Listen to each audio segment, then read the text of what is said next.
Good afternoon. Good to see you. Today is a solemn day of reflection across our nation as we remember the date which will live in infamy, when we were attacked at Pearl Harbor. As the President said in a stirring video released earlier today, we remember the lives that were lost, the families torn from loved ones, and the heroes who rose to America's defense. The President will be meeting with members who served at Pearl Harbor later today, as you all know. Also, as you're aware, the President will meet later this afternoon with congressional leaders from both parties to discuss the need to fund the government, particularly our military and the Department of Veterans Affairs. The President and the Republicans in the House and Senate are eager to pass a bill fully funding the federal government and the military. With the threats we are facing, our national security should not be held hostage for irresponsible demands, and we certainly hope that won't happen.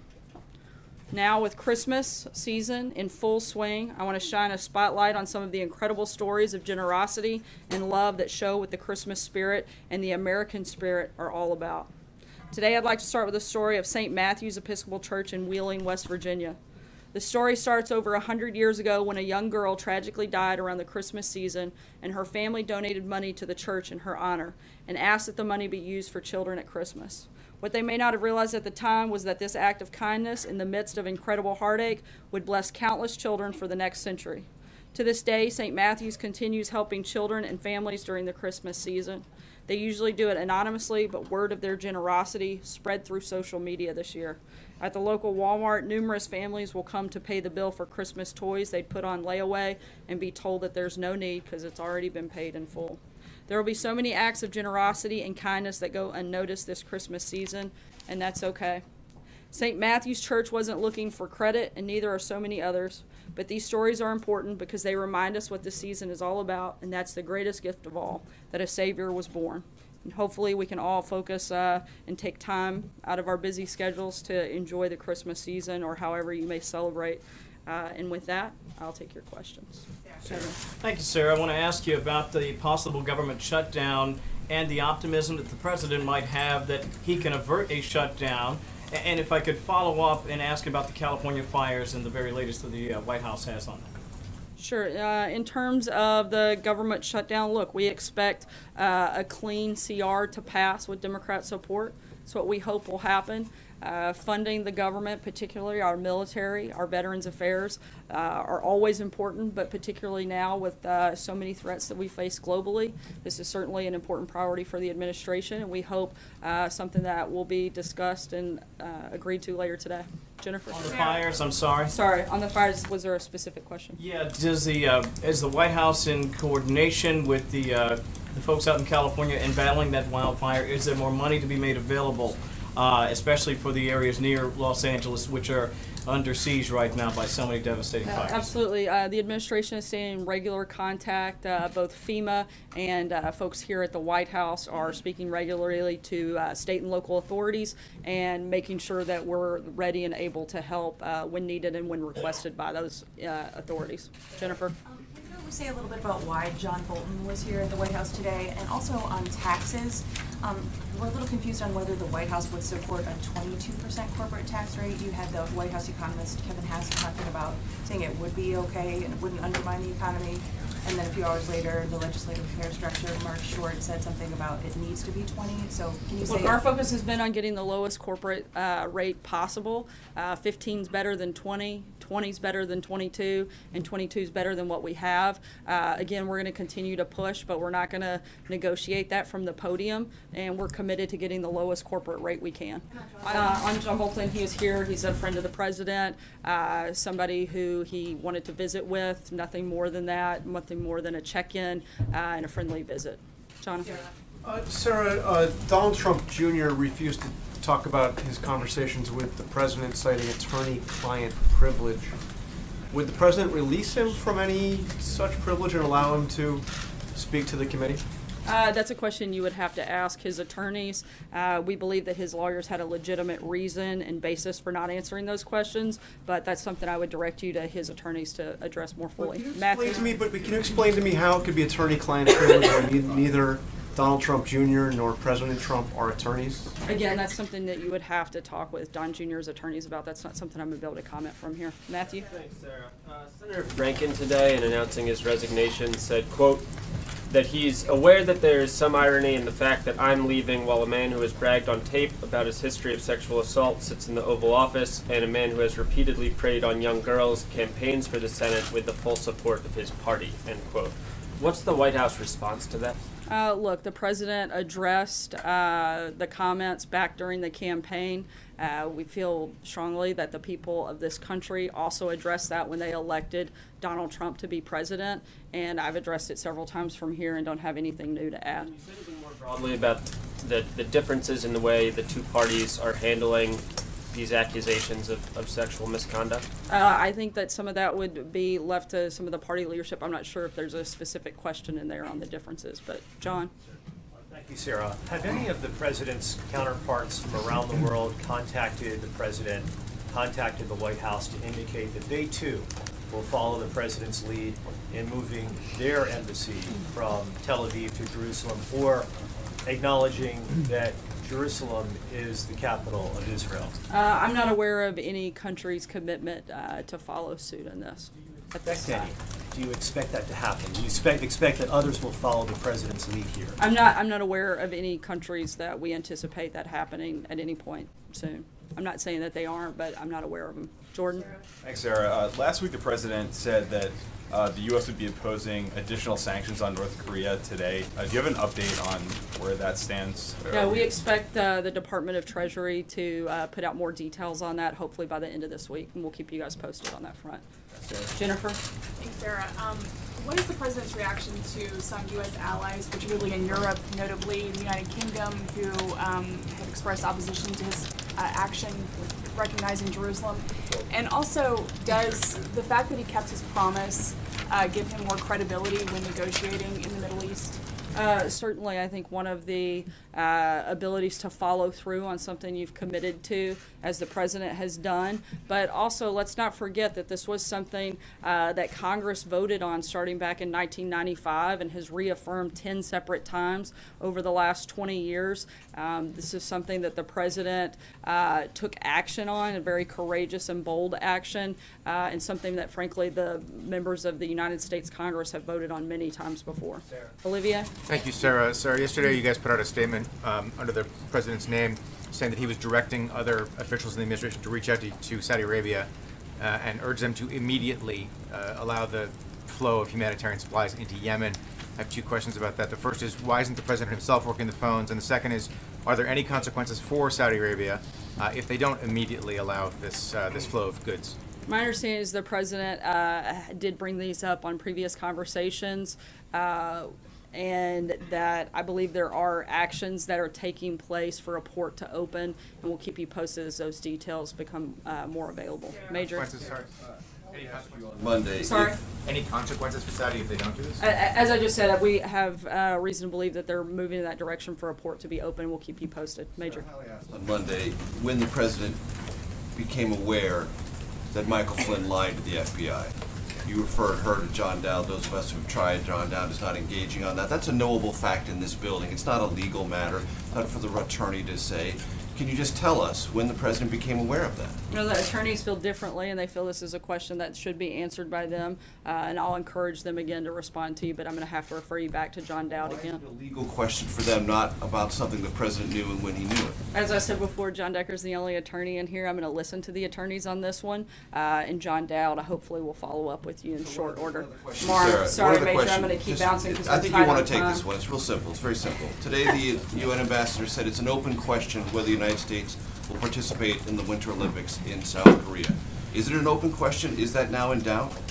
Look, that wasn't exactly what the ambassador said. No official decision has been made on that, and we'll keep you guys posted as those decisions are made.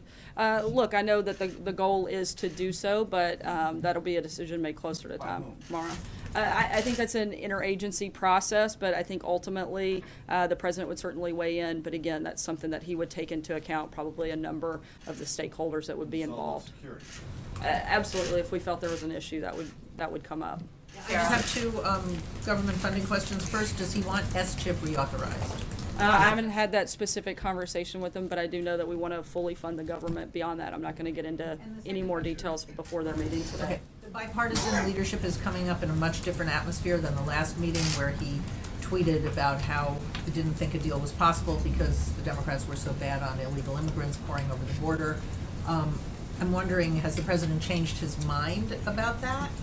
And also specifically, what was he referring to, since in a government shutdown, ICE and the Border Patrol aren't effective? The president's still very much committed to a strong border and to a border wall, and I would imagine that's discussed at some point today.